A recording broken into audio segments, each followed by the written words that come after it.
अस्सलाम वालेकुम दोस्तों, आप देख रहे हो मेरा यूट्यूब चैनल बिलाल अकेडमी। मेरा नाम है बिलाल और आज की मेरी इस वीडियो का टॉपिक है वेक्टर प्रोडक्ट। अगर आपको इस बारे में कोई आइडिया नहीं है तो ये वीडियो आप लोगों के लिए है।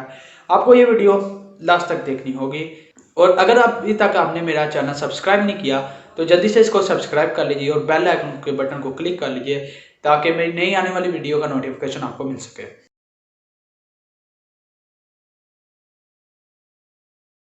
तो जब भी किसी वेक्टर से मल्टीप्लाई किया जाए, ज़रब किया जाए तो उसको वेक्टर मल्टीप्लिकेशन कहते हैं। वेक्टर मल्टीप्लिकेशन दो तरह की होती है, एक है स्केलर प्रोडक्ट या फिर डॉट प्रोडक्ट और दूसरी है क्रॉस प्रोडक्ट या फिर वेक्टर प्रोडक्ट। अब आज के इस लेक्चर में हम लोग सिर्फ वेक्टर प्रोडक्ट ही बात करेंगे। डॉट प्रोडक्ट पे मैंने वीडियो बना चुका हूँ तो उसका लिंक मैं डिस्क्रिप्शन में दे देता हूँ। अब वहां से जाके डॉट प्रोडक्ट पे मेरा लेक्चर देख सकते हो। अब वेक्टर प्रोडक्ट से मुराद ये है कि जब भी वेक्टर्स को आपस में मल्टीप्लाई किया जाए, ज़रब किया जाए और उसके नतीजे में एक वेक्टर क्वांटिटी ही आप लोगों को मिले तो उसको हम वेक्टर प्रोडक्ट कहते हैं। अगर आपके पास एक वेक्टर ए है और एक वेक्टर बी है, अगर इन दोनों का मैं क्रॉस प्रोडक्ट कराऊं यानी कि ए क्रॉस बी करूं तो उसके नतीजे में एक न्यू वेक्टर जनरेट होता है और उस वेक्टर को मैं सी से रिप्रेजेंट कर रहा हूं। अब ये जो वेक्टर सी है उसकी कोई ना कोई मैग्नीट्यूड होगी और डायरेक्शन भी होगी। उसकी जो मैग्नीट्यूड है वो है ए बी साइन थीटा और उसकी जो डायरेक्शन है वो होगी perpendicular to the selective plane.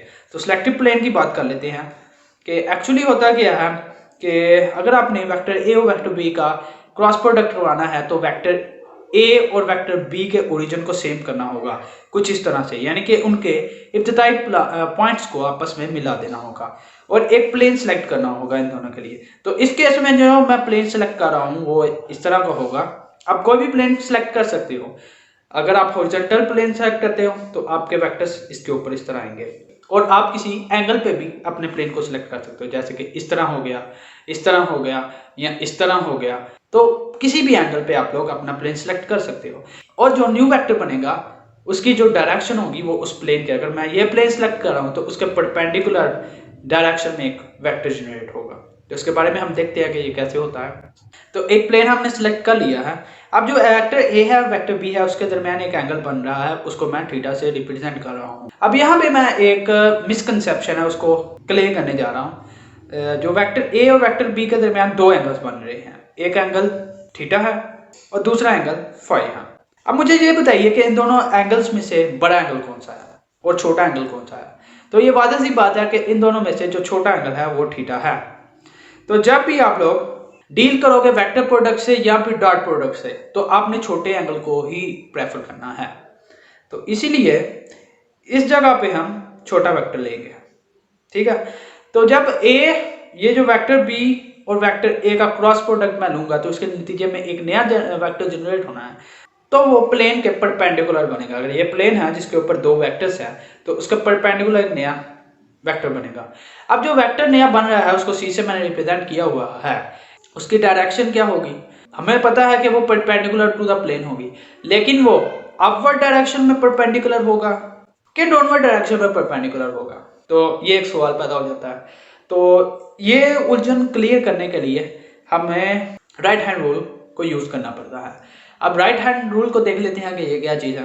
अगर आप ए क्रॉस बी कर रहे हो तो फिर आपका जो रिजल्टेंट वेक्टर है वो किस डायरेक्शन में होगा, वो अपवर्ड होगा परपेंडिकुलर कि डाउनवर्ड परपेंडिकुलर होगा। तो इसको देखते हैं।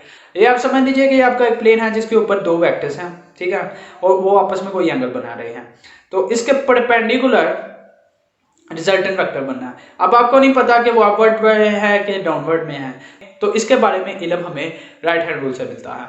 तो राइट हैंड रूल के मुताबिक आपने इसी वेक्टर को यानी कि जो परपेंडिकुलर है उसको अपने राइट हैंड में पकड़ लीजिए और अपनी जो उंगलियां हैं उसको वेक्टर ए से वेक्टर बी की तरफ कर लीजिए।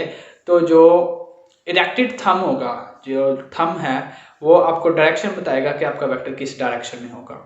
तो इस केस में जो हमारा रिजल्टेंट वेक्टर है उसकी डायरेक्शन कुछ इस तरह से होगी।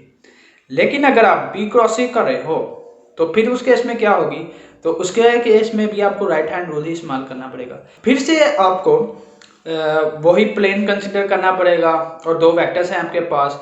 अब आपको बी से ए की तरफ आना होगा। अगर बी से ए आना चाहते हो तो आपको कुछ अपनी उंगलियों को इस तरह कर्ल करना पड़ेगा और आपका जो इस तरह थंब है वो डाउनवर्ड है। अगर वो डाउनवर्ड है तो इसीलिए जो रिजल्टेंट वेक्टर है वो डाउनवर्ड में परपेंडिकुलर होगा प्लेन के। तो इस तरह राइट हैंड को रूल को हम इस्तेमाल करते हैं। जस्ट अपनी फिंगर्स को कर्ल करते हैं और जो थंब है वो हमें डायरेक्शन का बता देता है कि किस डायरेक्शन में आपका रिजल्टेंट वेक्टर होगा। अब आपका जो रिजल्टेंट वेक्टर है एक तो डाउनवर्ड परपेंडिकुलर है और एक है अपवर्ड परपेंडिकुलर। ए क्रॉस बी के केस में वो है अपवर्ड परपेंडिकुलर और बी क्रॉस ए के केस में है वो डाउनवर्ड परपेंडिकुलर। आप देख सकते हो कि इन दोनों वेक्टर्स की मैग्नीट्यूड सेम है लेकिन डायरेक्शन डिफरेंट है। तो इसलिए ए क्रॉस बी जो है वो नेगेटिव बी क्रॉस ए के बराबर होगा क्योंकि डायरेक्शन उल्ट है। तो हम ये नहीं कह सकते कि A cross B B cross A के बराबर है। जैसा कि हमने देखा था कि डॉट प्रोडक्ट में A dot B B dot A के बराबर है, लेकिन क्रॉस प्रोडक्ट में ऐसा हरगिज नहीं है। A cross B B cross के ए के बराबर नहीं है क्योंकि यहाँ पे डायरेक्शन का फर्क आ गया है। A cross B upward perpendicular है और B cross A downward perpendicular है, तो इसलिए हम इनको सेम नहीं कह सकते। तो उम्मीद करता हूँ कि मेरे आज के इस लेक्चर से आपको क्रॉस प्रोडक्ट और राइट हैंड रूल को किस तरह इस्तेमाल करना है इसकी समझ आ गई होगी। तो अगर आपको आई है ये वीडियो पसंद तो इसको जल्दी से कर दीजिए लाइक और अपने दोस्तों से कीजिए शेयर और मेरे चैनल को कर लीजिए सब्सक्राइब और बेल आइकन को भी कर लीजिए क्लिक ताकि मेरी नई आने वाली वीडियो का नोटिफिकेशन आपको मिल सके। अल्लाह हाफिज़।